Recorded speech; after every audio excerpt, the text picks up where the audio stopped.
Shall we get into this, shall we? One of the best young talents in the world. I think it's safe to say Rio last night in the coverage on BBC probably started off a little bit of a debate. Something we've been talking about. I've been talking about him on this channel, spoken about it with Rio, both on 5 and offline on it as well. And Bellingham is one of the next big talents that will leave Dortmund, and he will go probably back to England. And it seems like it's almost been pitted up as a head-to-head United or Liverpool. But I think Manchester City are also in the mix. And when you look at this at the moment, it's going to be a 100 million to 125, 130 million sort of transfer. And I think it's critical Manchester United get in there and get amongst it. And people are going to say, well, why would he come to Manchester United over both of those two? And I'm going to sort of explain a little bit why. And I'm going to give you a little bit of background on the player. And I'm going to just talk about just how genuinely, unbelievably good this kid is. So why would you join Manchester United over the other two? Okay, well, there's something to be said in taking a team over the line. You being a player that delivers success. Robin van Persie is hailed at Manchester United for essentially one season. I think a lot of Arsenal fans kind of like turned their nose up at him because he never really delivered that sort of success while he was at Arsenal. But at Manchester United, he delivered that sort of success. If you join a winning team, unless you have a season like Robin van Persie where you make it all about you, and as a midfielder, that's unlikely to happen. It's very, very difficult for a fan base to see you as that transformative cause. One of the reasons Cantona is held in such high regard from United fans isn't because he was necessarily levels better than Brian Robson or even levels better than some of the other footballers that we had in the squad at that time. It's because his signing was the final piece in the jigsaw which helped us to deliver a title. You go to Manchester City next season, probably on the back of, what have they won, like 6 titles in the last few years? Oh, great. Yeah. Kevin De Bruyne's done that. Silva's done that. Companies. So like, you're just joining a list of other knobheads who've got loads of titles. And I think Liverpool have peaked. I think Liverpool have huffed and puffed now for, what we're talking, 6-7 years. They haven't retained a single trophy that they've won. They've collected, as they'll tell you, they've won every single trophy in that time. But they've gone and they've picked up each one of those trophies individually. As much as they like to pose with all of those trophies in one thing, they won them across multiple seasons. They've never had the sustained success where they would win back-to-back titles, retain titles, win a title and a Champions League, something like that. You're looking for coming into a team that's already had a degree of success. Is Jude Bellingham going to be as fondly remembered for delivering another title than the way they absolutely wanked off Jordan Henderson, for example, or Mo Salah, or the people that delivered that first title in X amount of time? Is a Manchester City player going to take over that iconic Aguero moment? I mean, Haaland might, because he's just doing stupid things at the moment for him. I imagine he'll have a statue there in about 3 weeks. The bar's that low. Richard Dunn's still a legend. He's probably better than Richard Dunn already in a City shirt. Anyway, the fact is, Manchester United's ceiling at the moment is higher. It's further away than Manchester City. You might make Manchester City 0.25% better. You might make Liverpool 5 or 6% better. You might make Manchester United 15 or 20% better. And you having a hand in taking Manchester United back to the top, I think is more impactful for you as a player in your career than going and joining a bit of a bandwagon at Manchester City or a little bit more success at Liverpool, if that's even possible. Because, like I said, I think Liverpool have peaked. I think you're going to see Van Dijk drop even further. I think you're just looking at an end of a cycle almost for Liverpool. They'll still be top 4. They're not. I'm not talking them, falling away and coming 10th or something. They'll still be top 4, but I think them as a serious title threat is probably over unless they make some significant signings. And this could be an attempt to do that. But I would say even if they do sign him, the writing is very much on the wall. And I think you're looking at them probably being entering into a phase where they need to do some rebuilding rather than keeping on the way up to the top. And you can agree or disagree with that. That's fine. It's your opinion. I think Manchester City are going to be the ones that will be the benchmark for a while. And I think joining the continued success, there'll be some players that go, I just want to win things and I'll win things at City, so I'll join. And that's a perfectly valid thing to do as well. I think as a player, there's something special in you being someone that's delivered. I mean, imagine the party, right? We've been starved of a title now this will be the 10th season. We're not winning the title this year, so it will get to 10 years. Imagine that party. Oh my God, there won't be a sausage roll in the Northwest left. It'll be absolutely carnage. Imagine being one of the players that brings that back. I was 9 when United won a title for the first time in 26 years, and I can remember the chaos. And I'd lived through 3 years at the time of us not winning a title, but we'd won an FA Cup. We'd had the greatest achievement in the history of football, winning the European Cup Winners' Cup. Then we won a League Cup. I had no idea that the League Cup was considered pony at the time. 8 years old. It's mint. We won another cup. This is amazing. And then we win the league. So I'd not really known, didn't really understand the importance of the league and the league campaign at the time. When we won the Premier League, it was just awesome. But I saw old men around me crying. I saw how emotional my dad was, my granddad was, all of the people on the terraces. And the love Eric Cantona gets within the fan base is not detached from how long it was since we won a title. The next player that comes in and has that Cantona-style effect on this squad and helps to deliver a title will go down in absolute history. I mean, history. Let's look into him as a player then, obviously. So, recent accolades that he's just collected. Highest English scorer, highest English teenager in the champs with 4 goals. First teenage midfielder to score 3 Champions League games on the bounce. Sean Kearns' article as well has sort of kicked off this debate. Rio last night and Sean Kearns really moving it forward a little bit. But captain Dortmund at 19. Dortmund. Not a pony club or team.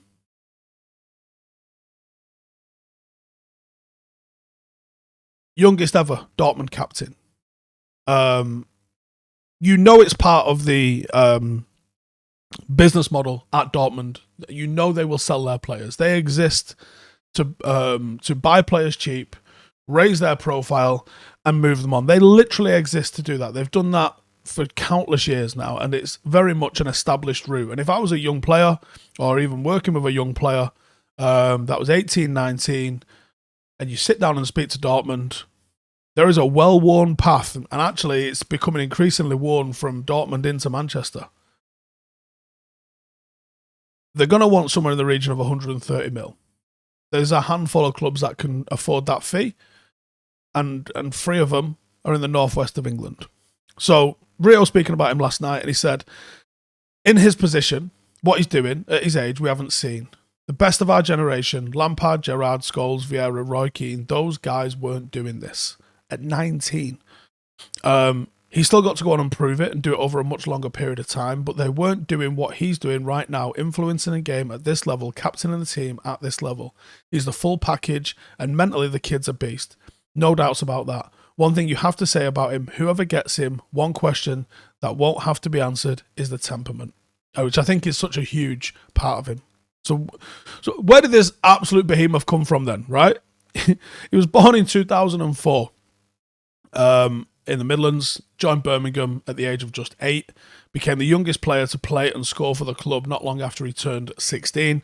They actually retired the number 22 when he signed for Dortmund to try and inspire others. I actually think that's the wrong way to do it. I think you inspire them by allowing them to wear that shirt, but that's the choice that they made.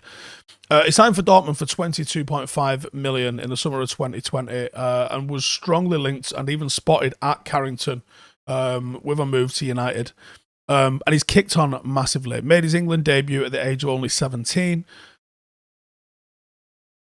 And I think why you want to join United, I think we're looking better than Liverpool at the minute. And not just the fact that we beat them, but I think that cycle is drawing to a bit of a conclusion. He's going to be able to work with quality midfielders. Casemiro not for long probably, but Eriksen, Bruno, I think you're looking at midfielders with a bit of culture about them. Liverpool have got Henderson, Milner. There's only really Thiago that I'll look at and go, absolute baller. We have a history of building teams around young players, especially young midfielders, where Klopp is more inclined to buy and build multiplayer systems.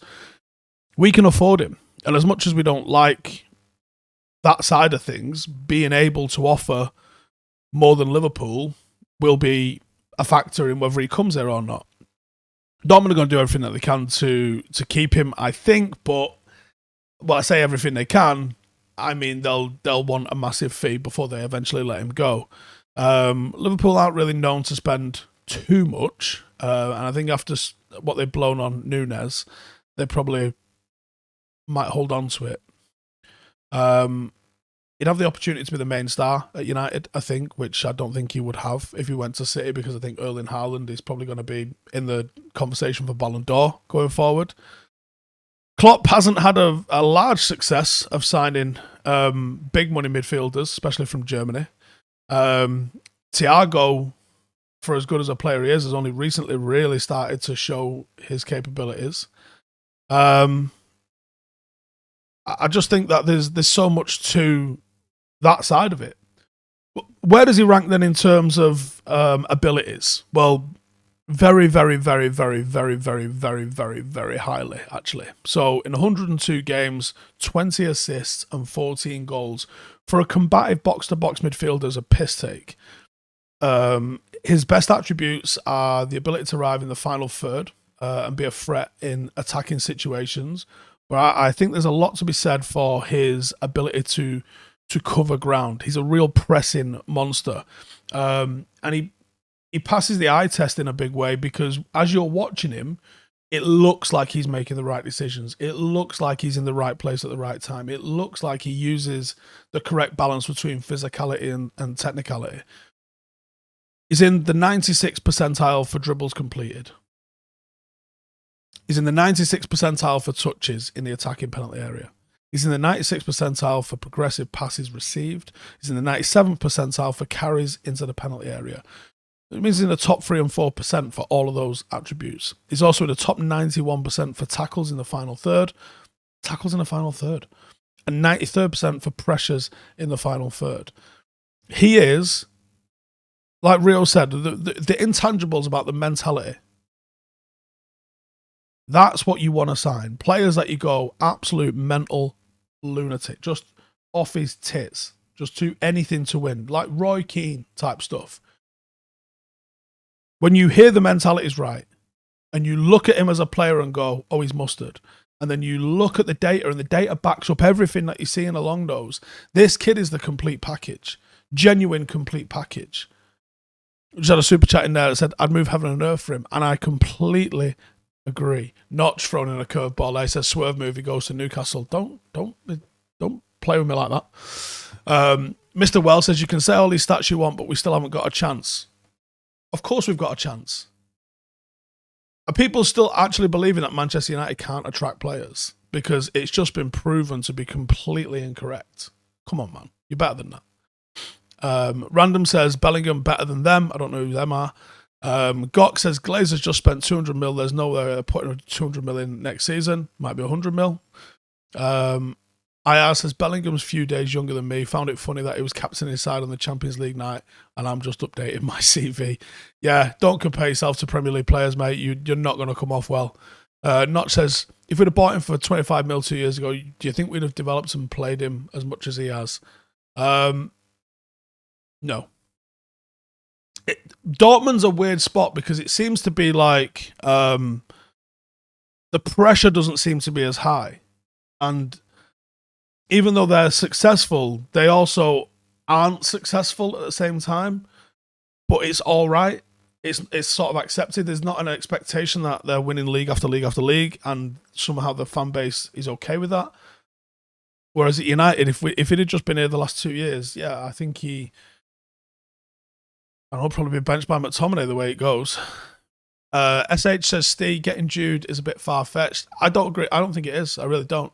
Unless United shows some seriousness in overall development of a club on and off the pitch, not easy to fool top players.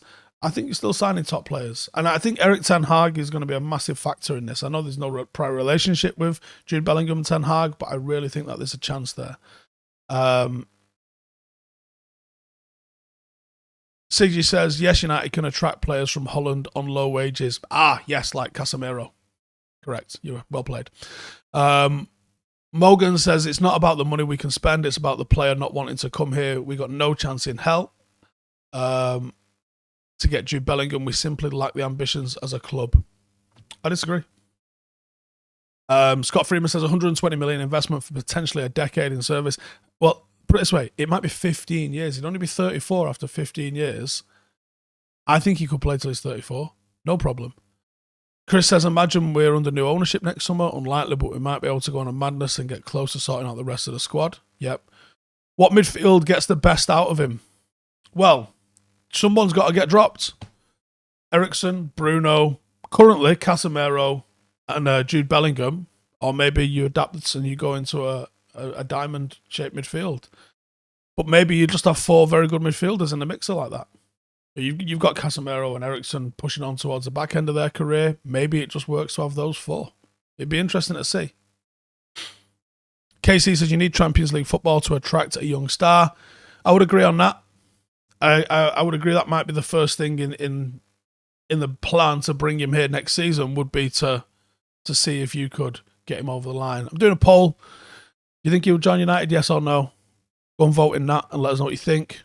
Mozenair says Casemiro, Bellingham, De Jong midfield, and that's a title challenging team.